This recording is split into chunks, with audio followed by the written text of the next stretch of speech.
Hello everyone, welcome back to yet another video. In this video we are going to discuss about the loops, and in the last video we have already covered different things about conditional statements, what are the different types of conditional statements we have in Python and how we have to use them, the syntaxes and everything we have discussed about them, right? The conditional statements helps us to make some particular conditions so that according to the conditions our program will be executed, and if you need any furthermore conditions it will be we can able to use furthermore conditions using nested ifs and remaining things. So that's the thing about conditional statements, right? Now we are going to discuss about an interesting concept in Python. It is nothing but loops. In Python we have loops. Every programming language consists of loops, right? In Python also we have the same thing, but in Python we have only two different loops, while loop and for loop. But whereas if you see in other programming languages like C and Java, we'll be having while, for loop and also do while loop sometimes, right? So we don't have any do while loop here, whereas we'll be having while loop and for loop. Okay, basically what is a loop and what are the functionalities, why we are using, we'll be discussing deep. Let's discuss about it. So according to any programming language, loops are nothing but the basic functionality of all the techniques is same, although the syntax and the amount of time required for checking the condition will be differing from one programming language to another programming language, right? So what it does is it runs a single statement or set of statements repeatedly using a loop command. So you'll be having some statements, right? Let's say we have a statement called printing hello. If you want to print hello for several times or several number of times, like 10 times or maybe 100 times or maybe 1000 times, for that you can't write like print and saying hello, right? So for that we will be using loops. If you loop it, it will be running several times, so that a single statement or maybe set of statements according to our requirements, it will be running. So there will be less usage of the code. So while using the loops we can easily write whatever functionality we want again and again. So what it does is a single statement or a set of statements, if you want to run repeatedly, you can use a loop command, then you can run it, right? So as we discussed, loops in Python we have two types, right? While loop and the second thing is for loop, right? So while loop, what it does is it repeats a statement or group of statements while a given condition is true.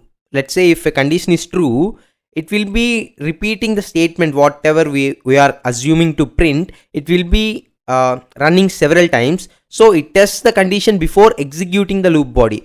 If you are giving a condition to while, it will be checking the condition first. If the condition is satisfied, it will be running multiple times, right? And at the same time in for loop, this type of loop execute a code which can be run multiple times, and what it does is it is managed by a loop variable. We will be having a variable, loop variable in for loops. So the loop variable takes call.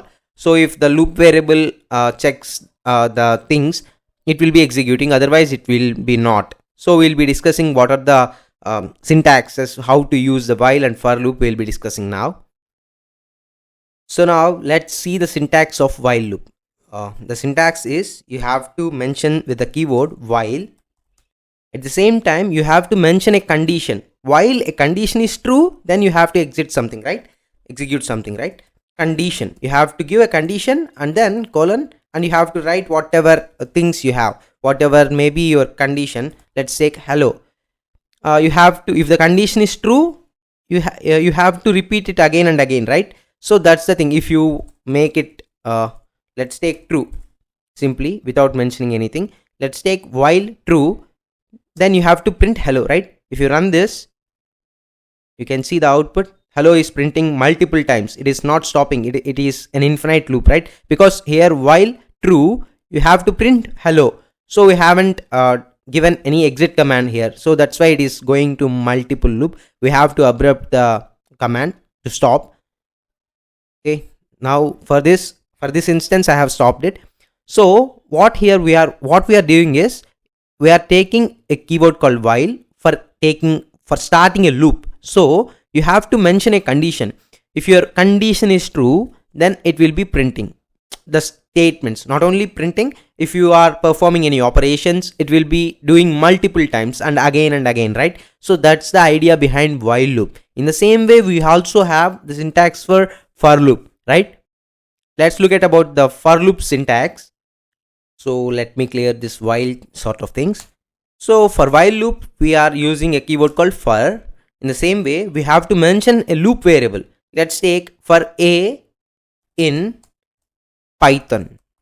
For a in Python, what I need? Print a. See, what I'm taking is, I am using a keyword called for, and then I am taking a looping variable. For in every programming language, we will be having an iterating variable, right? You have to increase the value or either increase or decrease the value, right? For that purpose, we are taking a loop variable. In the same way, I am taking my sort of conditions. If a is present in what we have already discussed about in operators in our previous videos. If you haven't watched it yet, you can watch it. I'll place it in the I button.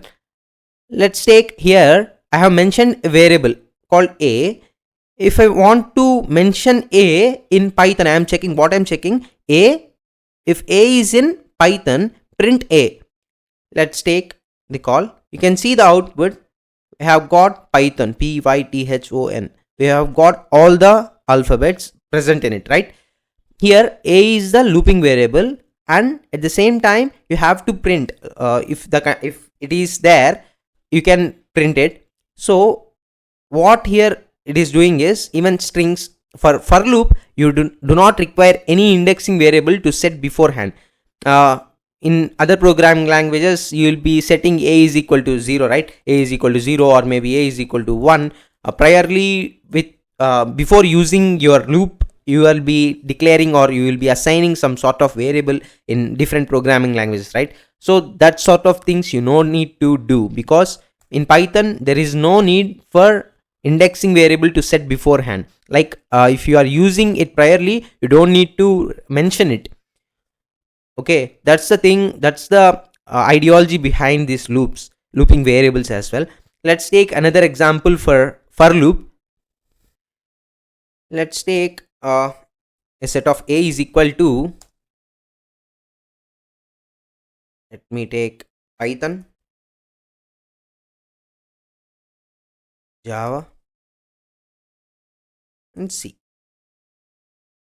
For x in a, print x. In the same way, if x is equal to Java, break. Okay. If you run this, the output is Python and Java. What it is doing is, it is containing a value called Python, Java, and C, right? It is printing x. Whatever maybe we are getting, it will be printing. So if x is equal to Java, we have already printed Python, and then we have taken another loop, and then we have printed Java, and then it takes another loop. We are checking condition called x is equal to Java. We have to break it. These keywords we will be discussing in loops multiple times in the upcoming videos. So don't worry about this. So in this video, we have covered about what are the syntaxes of for loop and while loop. So in the upcoming videos, we'll be digging deeper. So that's all for the video. Thanks for watching.